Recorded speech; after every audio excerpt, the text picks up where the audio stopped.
말씀은 여호수아 7장 1절입니다. 이스라엘 자손들이 온전히 바친 물건으로 말미암아 범죄하였으니 이는 유다 지파 세라의 증손 삽디의 손자 갈미의 아들 아간이 온전히 바친 물건을 가졌습니다. 여호와께서 이스라엘 자손들에게 진노하시니라. 가나안 땅에 들어선 이스라엘 백성들이 맞이한 첫 전쟁인 여리고성 전투는 하나님께서 그들의 손에 붙이심으로 말미암아 성을 돌기만 하였음에도 불구하고 그 견고한 여리고성을 정복할 수 있었습니다. 요단강을 건너기 전 언약을 갱신하고 요단강을 건넌 후 할례 언약을 실행한 그들에게 하나님께서 그 땅을 어떻게 주시는지를 여실히 보여주셨습니다. 하지만 곧바로 실패를 경험하게 되는데요. 나 한 사람의 상황 판단이라는 제목으로 말씀이 주는 견을 함께 나누겠습니다. 하나님께서는 여리고성 전투에서 승리케 하시며 그들에게 명하시기를 이 성과 그 가운데 있는 모든 것은 여호와께 온전히 바치라 하셨습니다.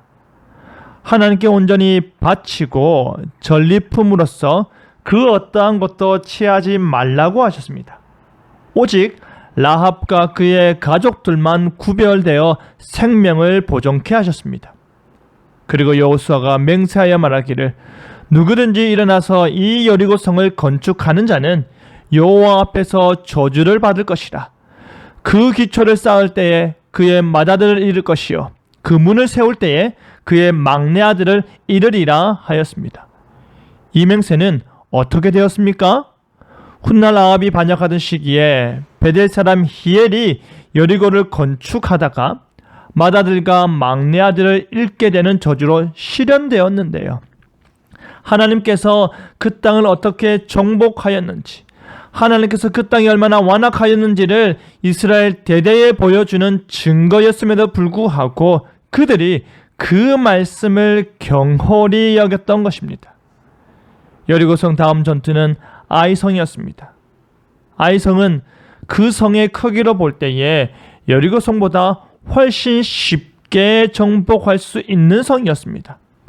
모든 백성이 올라가 수고할 필요도 없이 2,3,000명으로 쉽게 무찌를 수 있는 아주 작은 성이었습니다. 그런데 그 전쟁에서 이스라엘은 처참히 패하고 말았습니다. 그들의 패배는 곧장 요단강을 건너지 않았으면 하는 후회의 말들로 나타났습니다. 하지만 아이성 전쟁에 패한 이유가 무엇입니까?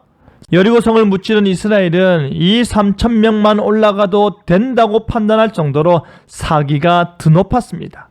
그렇다면 무엇이 패배의 원인입니까? 하나님께 온전히 바치라는 그 명령을 어겼기 때문입니다.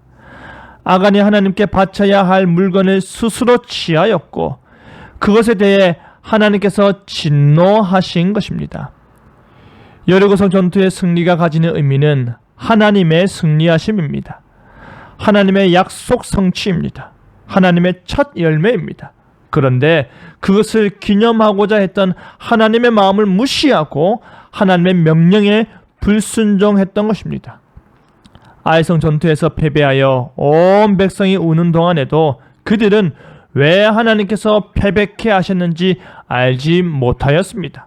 그러니 하나님께 원망하였던 것이고 하나님 앞에서 울었던 것입니다.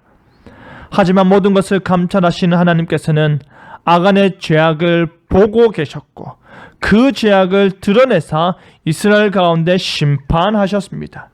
이 아간을 향한 하나님의 맹렬한 진노가 부어진 것이 바로 아골 골짜기인데요. 비록 한 사람 아간의 불순종이요 죄악이지만 그 죄악이 언약 공동체인 온 이스라엘에게 영향을 미쳤고 하나님의 진노를 통해 하나님의 뜻을 드러내신 것입니다. 라합은 가나안 사람이었음에도 불구하고 가나안과 가나안 신들을 버리고 여호와를 인정하고 구원함을 얻어 이스라엘 공동체 안으로 들어온 반면에 아간은 이스라엘 사람이었음에도 불구하고 여호와께 불순종하여 심판을 받아 가나안인들처럼 처형당했으며 결국에 약속의 땅에서의 기업을 상식해 되어 비참케 된 것이지요.